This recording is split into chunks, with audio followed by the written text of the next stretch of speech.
This presentation focuses on analyzing cognitive test results. So here is a typical multiple choice cognitive test. This one we heard some examples and were asked to respond to whatever the question was. So question 2, which melody is the same as the first one you heard? Again, just some listening tests for maybe fourth graders. Here's a continuation of the same test. You can see it's kind of oral visual recognition and some identification of some songs. This cognitive test is, I think, kind of a vocabulary test for violin students. You can see it focuses on terms related to playing a string instrument. I think it was oriented towards violin. And here's an example of a test for college music majors where who are taking a woodwind methods class. So you can see, like item 15, which of the following bassoon passages requires use of the thumb on the note A flat?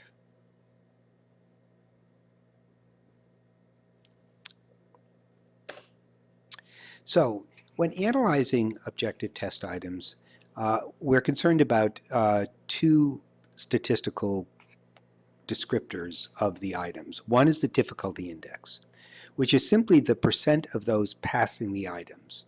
So if 15 students take the test and 9 students pass it, then to determine that, you divide 9 by 15, and it has a difficulty index of 0.60. On the same test, if only 5 students pass item 28, then item 28 has a difficulty index of, think about it, 5 students passed, 15 students took it totally. 5 divided by 15 is...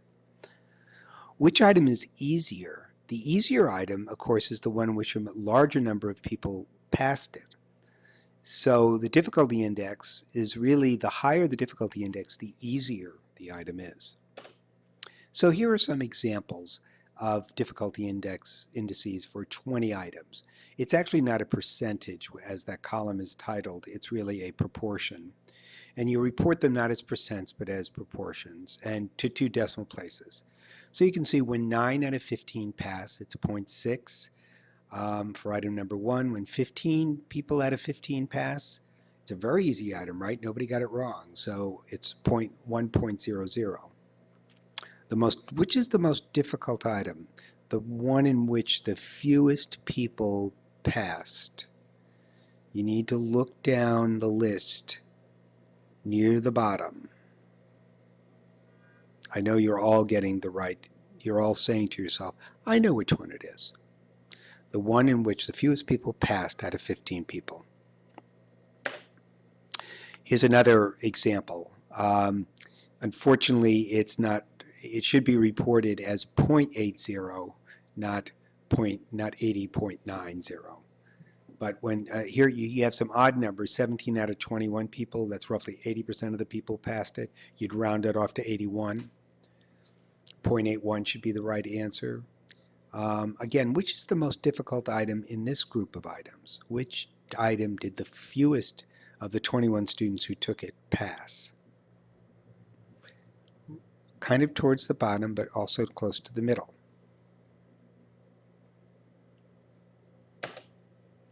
So, item difficulty is pretty straight. How many people passed the item, right? Pretty easy. Now, item discrimination index. We're going to, again, divide the group into 2 comparison groups, usually using an internal criterion. That is, you take the 5 highest scores on the test and the 5 lowest scores on the test, and those 5 people serve as your comparison groups. Once again, the comparison group should be approximately 25 to 33% of the total people who took the test. So if you had 50 people take the test, you'd have something like 15 in each group. And if you had 100 people take the test,